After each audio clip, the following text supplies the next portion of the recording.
Hi guys! ඔන්න ගොඩ කාලෙකින් අද එළියට යන්නේ. හැම vlog එකේම කියනවාද මන් දන්නේ ගොඩ කාලෙකින් එළියට යන්නේ කියලා. මේ හැබැයි ඔව් ගොඩ කාලෙකින් ඇත්තටම අද යන්නේ රසීව හම්බෙන්න. අපි දෙන්න හිතුවා අද සෙට් වෙන්න ඕනේ කියලා. රසීට මාලිගාව යන්න ආසයි කියලා කිව්වා. ඉතින් මාලිගාවටත් ගිහලා මට ආසාවක් තිබ්බා නුවර තියෙන ඒ කෝවිලට යන්න. ඉතින් අපි දෙන්න හිතුවා සෙට් වෙලා පොඩ්ඩක් රවුමක් ගහලා කයියක් ගහලා පොඩක් චිල්ලගෙන ඉන්නවා කියලා. බලමු අද දවසේ කොහොමද කියවෙන්නේ කියලා. එහෙනම් vlog එක ඉවර වෙනකම්ම බලන්න.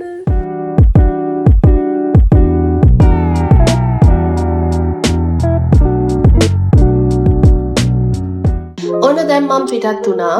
වෙලාව ඇති මං හිතන්නේ 11ට ළඟයි. මං නුවරට එත්තේ.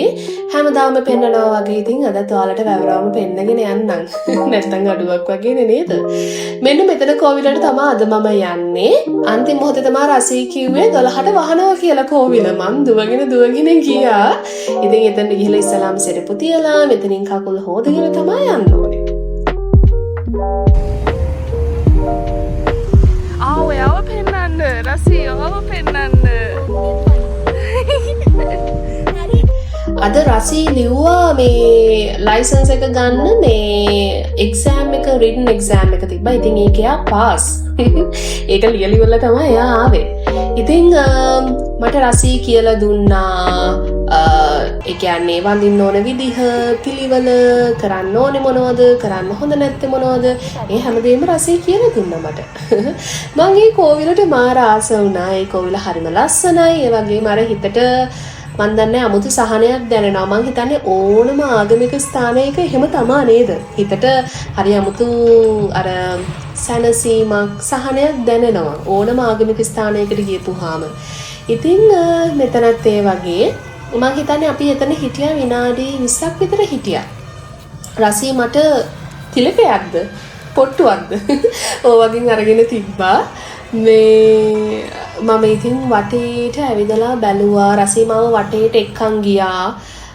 ඊට පස්සේ මට විස්තර කියලා දුන්නා වඳින විදිහ එහෙම. ඉතින් එතන හරිම ලස්සනයි. ඒ කියන්නේ පාටවල්, ඒ දේව රූප, යඹල තියෙන විදිහ මාරම ලස්සනයි ඒ කෝවිල. ඊට පස්සේ අපි එතනින් එළියට ඇවිල්ලා අපි ගියේ අපි යන්න ප්ලෑන් කරගෙන හිටියානේ. රසීට යන්න ඕනේ කිව්වා මාලිගාවට. ඉතින් අපි දළදා මාලිගාවට ගියා. මෙහෙමයි කාලගුණේ හිතාගන්න බෑ. එක වෙලාවකට වහින්න වගේ තියෙනවා. ආයෙ හොඳට අවුව තියෙනවා. හිතාගන්න බෑ. මේ දැන් නම් ඔන්න පොඩ්ඩක් අවුවයි චුට්ටක් වහින පාටකුත් තියෙනවා නේ මන්දා. මට මතක් වුණේ ඉස්සර අපිට එක් යන කාලේ දිග සායවල් අඳින්නේ. හරිද? ඉතින් රසී අද මේ කියන්නේ දිග සායක් ඇඳගෙන මේ ඇවිල්ලා තිබ්බහම මට මතක් වුණා ඉස්සර අපි මේ ටෙක් ගියපු විදිහ. හරි ලස්සන මතකයක්. ඒ කියන්නේ ඒ කාලේ අපි මාරු විදිහට රවුම් ගහනවා ඉස්සර. සතියන්තෙත් සෙට් වෙලා රවුම් ගහනවා. ලෙක්චර්ස් ඉවර වෙලත් එහෙමයි. මාලිගාවට යනවා, කන්න යනවා. එහෙම තමයි ඉතින්. මාර ජොලියේ කාලේ කියන්නේ අවුරුදු 10කට විතර කලින්. මාරම ෆන් එකේ ඉතින් හරි සතුටුයි. එහෙම මතක තියනවා කියන එකත් හරි ලොකු දෙයක් නේ. මේ ඉතින් අපි දැන් මාලිගාවට ගිහිල්ලා ඔන්න දැන් ආවා. මං කිව්වේ කාලගුණේ හිටපු ගමන් වෙනස් වෙනා හිතාගන්න බෑ.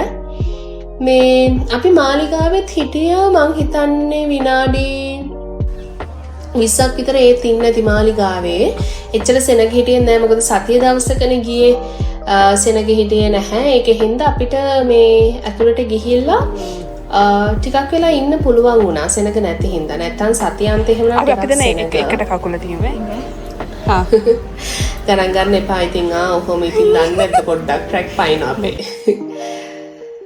මං හිතන්නේ මේ අවුරුද්දේ මම මාලිගාවට ගියා සෑහෙන පාරක්. මේ මම යන 4 වෙනි වතාවද මන්ද මාලිගාවට ගොඩක් සැරයක් ගියා මාලිගාවට මේ අවුරුද්දේ. මෙහෙමයි ඉතින් අර කොච්චර ගියත් එපා වෙන්නේ නැනේ. මං හරි ආස තැනක්.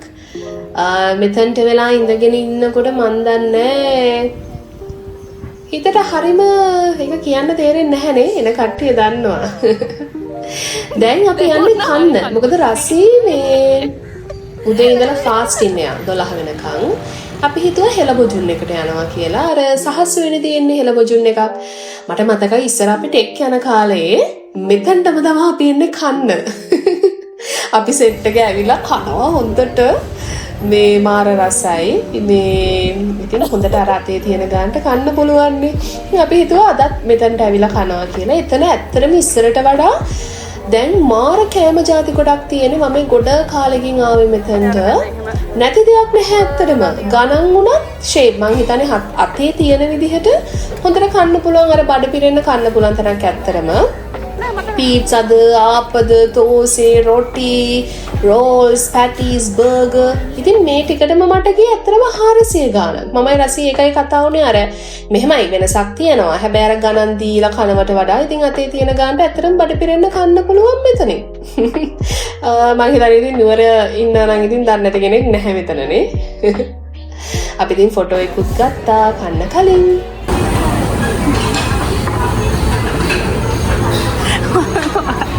කාලා රහයිද කියන්නේ ඊට පස්සේ අපි ටයිම් එක අරගෙන නිදහසේ කෑවා. මං කිව්වා නේද ගණන් ගොඩාක් වෙලාවට 100 120 50ට තිබ්බද මතක නැහැ. හැබැයි පීට්සා එක ඒත් 120 150ද මන්ද මතක නැහැ. සෝයි බර්ගර් එකත් 120ක් හරි එහෙම. ෆෘට් ජූස් එකත් ඒ ගණන්. ඉතින් හොඳට කන්න පුළුවන් අතේ තියෙන ගන්න ඒ ගණන් වලට අනුව ඉතින් ඒ ක්වොලිටි එක ෂේප්. මේ අපි ඉතින් කයියක් දාගෙන කෑවා. ඊට පස්සේ අපි ගත්ත දේවල් අපි ෂෙයා කරගත්තා. රසී ගත්තේ වෙනමම කෑම ටික. ඉතින් අපි දෙන්න ගත්ත ටික දෙන්නට දෙන්න ෂෙයා කරගත්තා.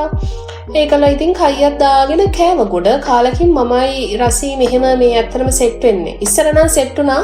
හැබැයි ඊට පස්සේ අපිට බැරි වුණා සෙට් වෙන්න එහෙම. අපි දෙන්නම් බිසි වුණා. ඊට පස්සේ අපි ගියා අච්චාරුවක් ගන්න. නුවර ඉන්න කට්ටිය දන්නවා ඉතින්නේ මෙතන. ඉතින් මෙතනින් අපි අච්චාරු ගත්තා. අපි එතනින් පොඩ්ඩක් කාලා බැලුවා කෝකද ගන්න කියලා. මම ගත්තා මික්ස් එක. ඒකේ පැණි රස එක. ඒකේ සැර එක්කුත් තියෙනවා පැණි රස එක්කුත් තියෙනවා. ඉතින් මම ගත්ත පැණි රස එක. ඊට පස්සේ ආයෙ රට නෙල්ලි එකක් ගත්තා. CI මෙතන අච්චාරු. ඉතින් එකක් සමහර ඒවා තියනවාද මන්ද වෙන ගණන් වල මන් දන්නේ. මං ගත්ත දෙකටම CI. ඒ කියන්නේ එකක් CI. ඊපස්සේ අපි දෙන්නම මේ අච්චාරුත් අරගෙන ඉතින් එතනින් ඔන්න අපි දෙන්න විසිර යන්නේ. දවස් හොඳට ගෙවුවා. එහෙනම් අලුත් බ්ලොග් එකකින් හමු වෙන්න එනකන් ඔයාලා හැමෝම පරිස්සමෙන් ඉන්න.